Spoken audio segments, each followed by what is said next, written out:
it's William from Exploding Word Ministries. Today, I want to talk to you about Halloween. When did it start? Where did it come from? And how should we as Christians reflect it, look at it, or even talk about it?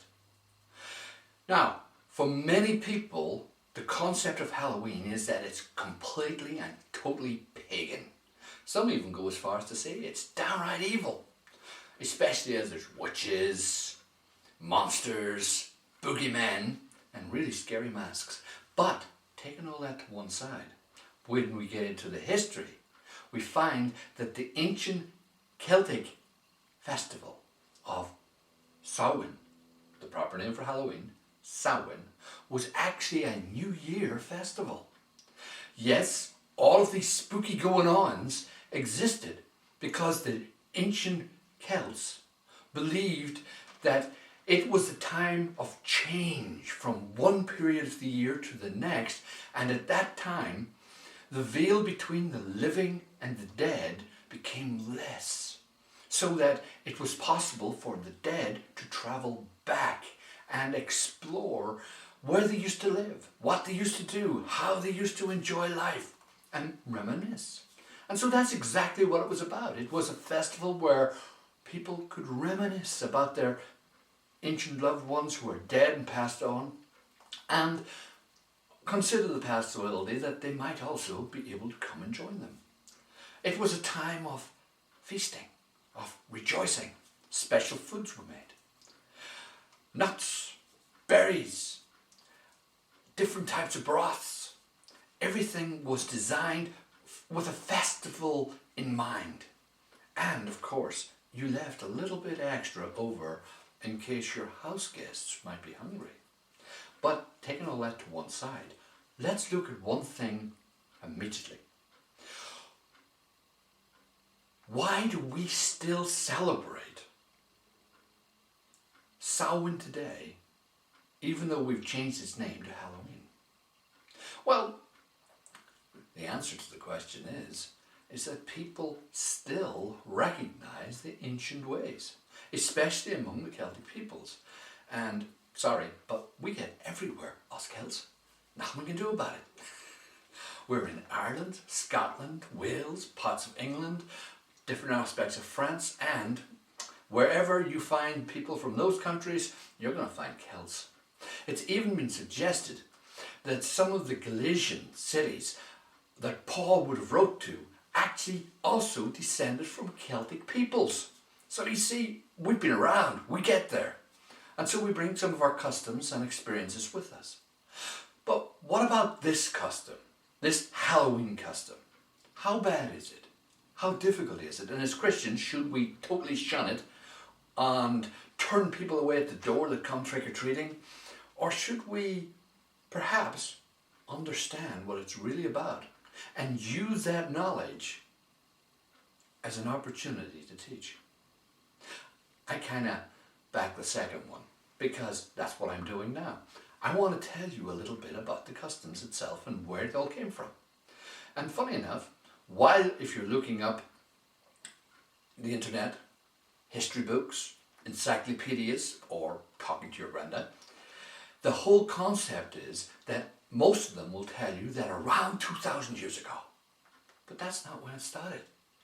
You see, Samhain can trace its root back through 4,000 years of time, right back to ancient Babel, the city founded by the great-grandson of Noah, that is Nimrod. Now, let me tell you something about this Nimrod. He thought a lot of himself. There was a suggestion that he might actually have been descended from part of the Nephilim. Forgot the words, it's how you go from time to time. The Nephilim, as you recall, were giants of a people. Now, some people have different disputes about who and how they came about, but the Bible is very clear that they did exist. But I want you to concentrate on one thing. It is believed by a lot of theologians who have studied into the concept of where the spirits that Jesus cast out of people came from, that it could have been Nephilim spirits that were being addressed at that time. You might say, well, that seems a bit strange. Surely the spirits could have been anyone that was dead. But that's the point. You see, in the beginning, let's go back beyond Noah. Let's go back to Adam. In the beginning, when God created man and woman, he made them in his image. He made them living beings, not living spirits. He breathed his life into them. He told them that if they were to eat of the tree that was in the middle of the garden of knowledge of good and evil, that they would experience death. So, if they were spirit beings, then God wouldn't be being totally honest with them. In fact, that is what we see Satan in the guise of the serpent suggesting to Eve, that maybe God wasn't being fully honest and crystal with her. Well, here's the situation. She couldn't know if he was or wasn't. She didn't have a good enough relationship with him. But she was willing to accept the fact that the serpent seemed to know what he was talking about. And that's always a mistake, because he doesn't. He is a liar from the beginning. But listen, here's our problem. From that very first root, that very first statement, that lie that Satan has come up with, you shall not surely die, is where we today see Halloween as a proof. You see, people believe that their dead continue to exist in spirit form. And therefore, because they were willing to believe that, because that became something they understood and believed, they began to think, well, if they've done a journey to the world of the dead, then perhaps they can make a journey back from the world of the dead. And they looked at the best time of year where that could occur. And they came up with the 31st of October to the 1st of November. That time period, when it was dark and dismal, was the time of the change of the year. Because that's what the Celts believed. This is the new year that's coming up at that time. And so at that time, they felt the veil that separated life and death was at its weakest ebb. And therefore there could be a transference between the two places. Which was handy for the Druids, of course, and soothsayers and procrastinators, because they wanted to know what the future was going to hold. And they needed to be able to contact the gods of the other worlds in order to find out that information. But there's always a price to pay, and the price was that if they could talk freely to the gods at around this time and get an accurate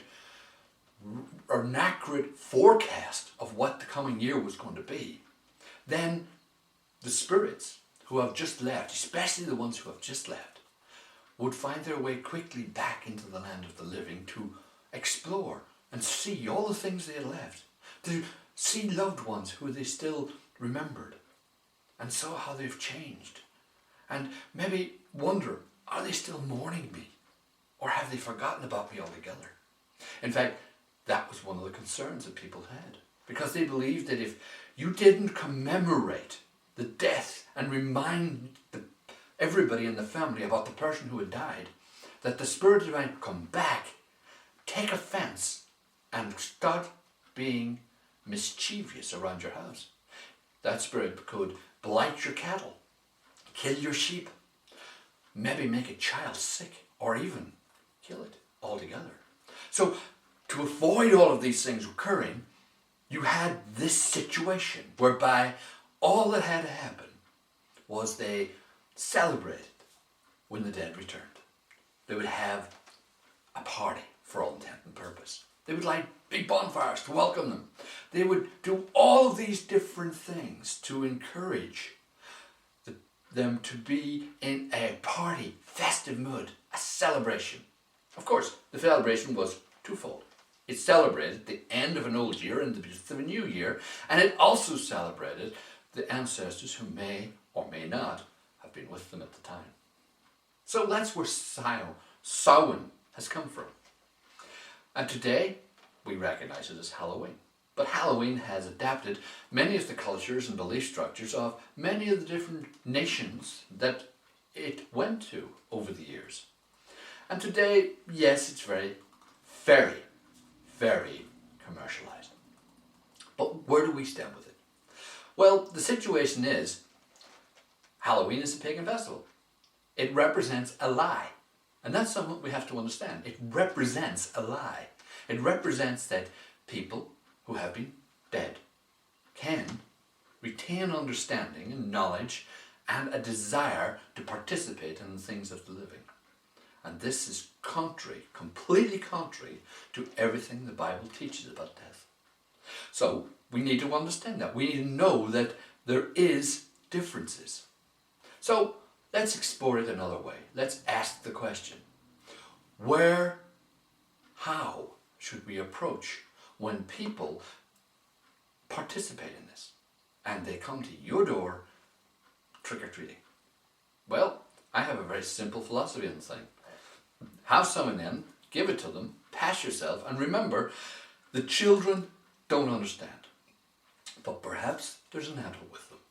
And perhaps, if you've prepared, you could have a track or a piece of literature or something that you could give to that adult and say to them, look, I don't celebrate it myself. Here's my reasons why. Hope you don't mind me giving it to you. That's it. Guess what? You've just witnessed to a complete stranger or maybe to a close neighbour. But you've done it in a way that's inoffensive. As far as they're concerned, you've not annoyed the children, you haven't refused them, you haven't chased them away. You've been a perfect example of what Christ expects us to be. And that's how we should approach all of these things. We need to know where they come from, what they represent, and respond accordingly. Not totally stand in opposition to them and say, that shouldn't happen, but use it to teach. Paul, when he was going through Athens, discovered a statue, a god, considered to be an image of the unknown God. It was a very strange thing to have. He had seen all the different gods assigned throughout the place because he knew this is what the people worshipped. Yet he looked at this one idol and immediately he realized this was his opportunity to teach them about God. He used an idol to preach truth. Why not do the same with Halloween? Why not do the same with the customs and all the rest? Don't just deny and say, oh, I don't have anything to do with that. Explain your situation. Use it to reach and teach people the truth about God. So, this is just a short discussion today. I don't want to overtax you. You never know who's watching. But in turn, we learn.